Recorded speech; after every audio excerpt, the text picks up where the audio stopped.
Well, hello my fellow car modelers, how are you doing today? If you don't know what these are, then you were probably not a modeler back in the 80s. Or you might not even have been alive back in the 80s.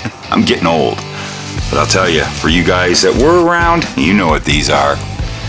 And I'm about to talk to you guys about these.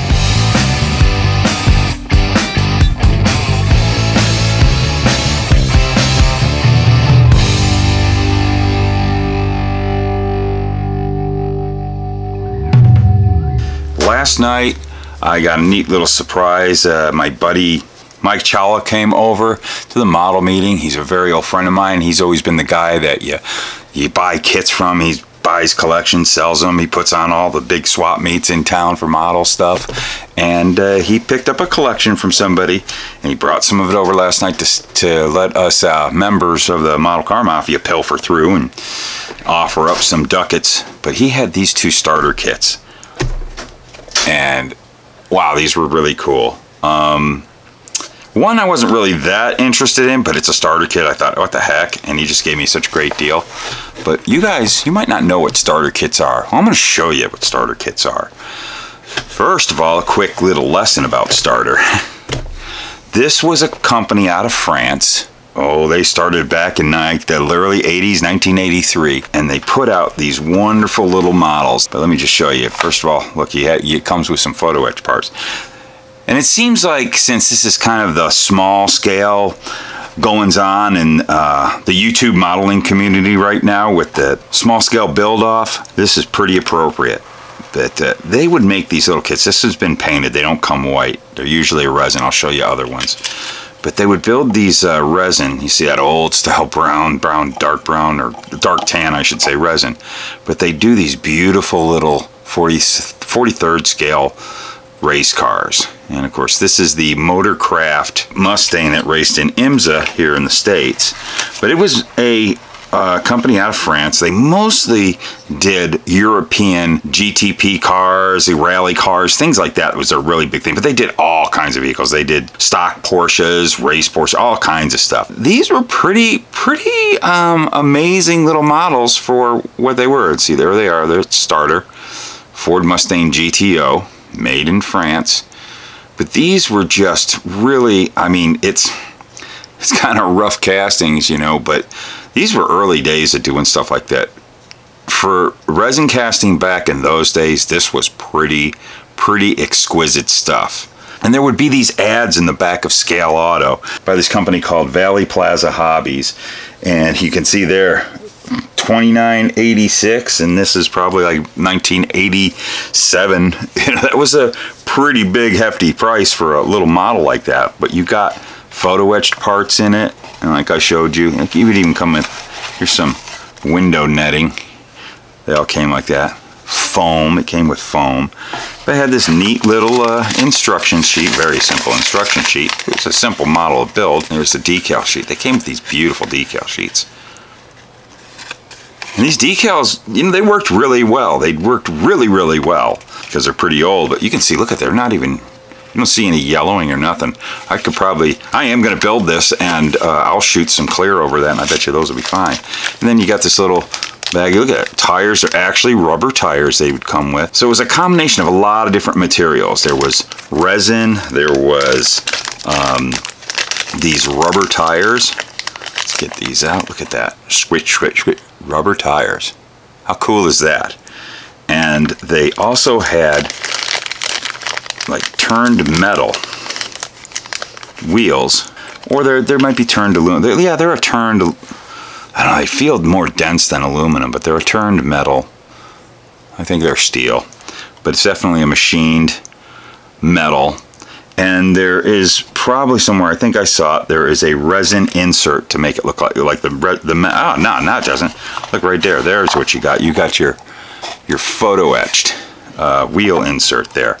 And I think there's probably another part that pops in there to give you the lug patterns. Yeah, you can see there's something in there. Oh, these look like injected plastic. That's kind of interesting. Here's the steering wheel. Look at that. So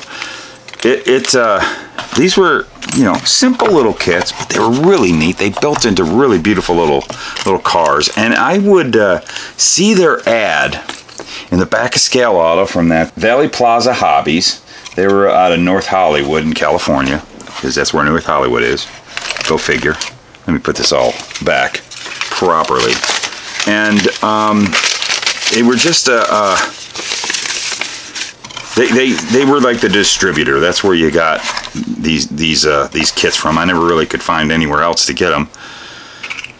But actually, I never really ever saw anybody get a hold of these around for a while, until one day I went over to a buddy of mine's house at the time, and we were both heavy NASCAR fans, and he built nothing but NASCAR models, and such as at the time I was going through a phase that that's pretty much all I did. You can see how that chassis pops into there. Needs a little bit of work, gotta cut some stuff off. And here was something that's kind of neat. Look at that. They have the rest of the roll cages already molded into the body portion. You can see how thick they are. And that's going to come a little later. I wanted to talk to you about something, because you see how thick they are. So I go over to my friend's house, and he had these little race cars. I remember one was Richard Petty's 200th win, and there was quite a few little NASCAR race cars. And I was like, what the heck is that? He said, oh, they're starter kits. Starter. That sounded familiar. Oh, yeah, that ad in the back of Scale Auto. I really wanted to get a hold of one of these at that time. He actually had an extra one, and he sold it to me. And it was of my favorite driver. I'll show it to you a little bit. Darrell Waltrip's Tide Monte Carlo. They got really into doing a lot of NASCAR race cars. I'm going to show you this one. This is another old race car. Look at the right there, photo etch that comes with this one. This is a 65 Mustang. This, honestly, I've seen a lot of starter kits, and I would say this is not one of their better ones. There's just something odd about this little Mustang, but it is a race car. There's the interior, but it has a back seat, so you can actually build a regular street car out of it. I think this was something they marketed, both a street car and a like a SCCA race car, because there's some decals for it. But some sort of rally car. I don't know much about this one. And I never was really, oh, look at that. I've never seen that before. They look like casted chrome bumpers in there. And pieces and parts are coming out. And there's the rubber tires. They have treads on them. So, yeah, this might be an early one or something, but this one is probably the least impressive starter model I've ever seen. And I've seen quite a few of them, and I will say I've never been unimpressed by a starter before. This is the first time, but you know, it was a kind of a package deal, and heck, I wanted it. It's too cool. Here, I got two more in my collection. I'll show you. These are the two that I bought from Mike. I want to show you these. And I went ahead and I built it, and I didn't do a very good job, but this is my Darrell Waltrip car. I think I've actually stripped it down because I wanted to redo it. But look at those wheels. See, it was this turned aluminum or metal. Actually was very, I think I did all this roll cage because it didn't have very good roll cage detail. Just had the roll cage detail under there. But boy, oh boy, these were just really cool models. So I had built this one up, and the finish kind of screwed up on me, so I stripped it. I was going to build it into something else, which, and I got everything here. Look at those tires and wheels. And there's that wheel in there, that's a resin insert. You had just like the wheels I showed you in that Mustang. They were just turned steel basic wheels, and then you had that insert you would drop in to make it look like a Bassett wheel. But look at that. It was a very nice looking Monte Carlo. Just looks like a miniaturized monogram / Salvino's JR models Monte Carlo. I think I had lost the spoiler. It was a thin piece. You could see the slit that it went in there. It was a thin piece of photo etched brass, and it's long gone. But I used to be on this this message board back in the days, the message boards, called Randy Ayers NASCAR Modeling. Many of you probably know it. It's still around. Go check it out. And one of the guys there, I guess we got into talking about starters, and I showed this and said, you know, I'd like to build the Darrell Waltrip car again. You know, does anyone have one for sale? And There we go. There's that spoiler I was just talking about that I lost. Got a hold of a fresh kit that hadn't been built. So, and there you can see those wheels without the insert right there. But there's those inserts of resin you pop down into that wheel to make it look like the Bassett wheel. And here you go. They didn't do any roll cage in these. That's the only roll cage you got. So, of course, that's why I was kind of scratch building my own roll cage. Fits very nice together, but there it is. Such a cool looking little model. And this here has the Tide decals, which are still in pretty good shape. And you didn't have to, you could have painted the whole thing orange and dropped that white on there. And the yellow is all decal, and you just paint the thing orange, but I like to paint it white and then mask this off and do the orange. And I'm gonna have to do this again because my goodness gracious, that is just a pretty little race car, and I just want to build this again in this scale. And here's the instructions with the kind of dark pictures, but that's pretty much what you had for instructions. How cool is that? And there's a window net in there down the bottom. But anyways, yeah, it was just something that was kind of really cool. It was, you know, it had its fan base, but it was a pretty cool thing back in the 80s. They would also come with vacuum formed glass, which has yellowed, which I have a way of. I might use this to make a buck and then re-vacuum form it and make some new glass or something. I definitely want to build this model. You're watching the Luka Cee channel on YouTube. But that's starter kits. If you've never heard of them, Starter from France. Such a cool thing. They had their fan base, and they were pretty popular. Everybody back in the 80s pretty much knew what a starter kit was.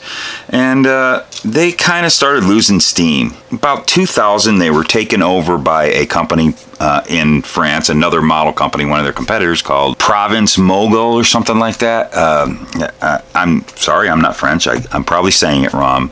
And then they had them for about 4 years, and they didn't really do a lot with them. They put out some of their stuff. Don't think they ever did any of the NASCAR or the American race cars ever again when they were taken over. And then later on, like around 2004, they're a company that's still around today, another French company called Nerev, bought them out, and they would have all these molds, but they never did anything with it. So the starter molds just kind of vanished into obscurity. They're kind of like the French Johan is really the best way to put it. Nerev is still around today. They do a lot of die casts, and they have production in China now, and that old la-da-da. They do this beautiful 1/18th scale Porsche 911. I believe there's still some resin kits and do a little bit of all that, but these small scale starters, they're long gone.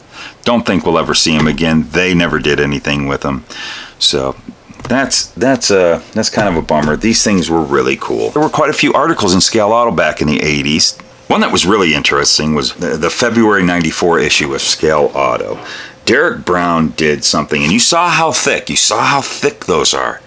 He did a beautiful, detailed, down to the scale. It was just astonishing because it looked like a 24 scale model, because you could see how thin, he thinned that whole body out. And he completely detailed, removable hood. It was just an amazing, amazing model of the Ricky Red Motorcraft car from the '87 season. And that was just an absolutely astronomically beautiful work of art. And then years before that, there was I've mentioned this writer before, is Bill Coulter. He was the Who's frickin' Who on NASCAR modeling. Great modeler, did some wonderful things for the hobby, writing articles in all the magazines, not just Scale Auto. And he was doing an article on building the All-Yagar, the Rusty Wallace 2+2 that Salvino's JR put out a couple years ago. This was long before there was any kits of any 2+2 Pontiacs, and he did a whole layout on how to use the old J&J conversion kit, because that was the only thing that was available back in those days, and take the petty 200th win Pontiac and turn it into an update 2+2. Then he partnered up with Wayne Moyer, who built the 43rd scale version of the car. And they kind of did a back-to-back article on the building of these two models. So you can do a compare of the 24 scale model and the starter 43rd scale model. And you really get in that article a great look at how those kits were and the best way to put them together. As you can see, he did all that extra work to it to bring it out more and put more detail in the starter kit. And that was the article I used to do my Tide car that I showed you that, you know, I had the roll cage in there and everything. That is the story of starter, how interesting that is. You just, you know, a lot of you guys don't even know about this. I think I want to start finding more of these starter kits and buying them up and building them because you know, that's what they were made for. They're a lot of fun because they're a model car. And that's what I say here. Model cars are fun, right? Well, I hope you enjoyed this, learned a little bit about the past of our hobby, and see these really cool kits. This just brought back memories buying these from my buddy Mike. And so I got some more stuff to throw into the stash. If you want to be a producer, go check out over on my Patreon. We put out content that's just for them every once in a while, and I like to keep in touch with all my Patreons. They help me out with so much input to help me make these shows as interesting and as fun as we can have them. And if you'd like to be a part of them and be in the scroll at the end that you're about to see here soon, go on over there and jump on. It's much appreciated and helps us keep this channel growing, keeps us going and doing the things that we do. I want to thank you all for watching. And I guess since I already used my little thing about model cars and, you know, them being all fun, we'll just go ahead and go with the keep gluing your fingers together and keep cutting that styrene. And we'll see you in the next video. I don't have BG here, so here's the producers.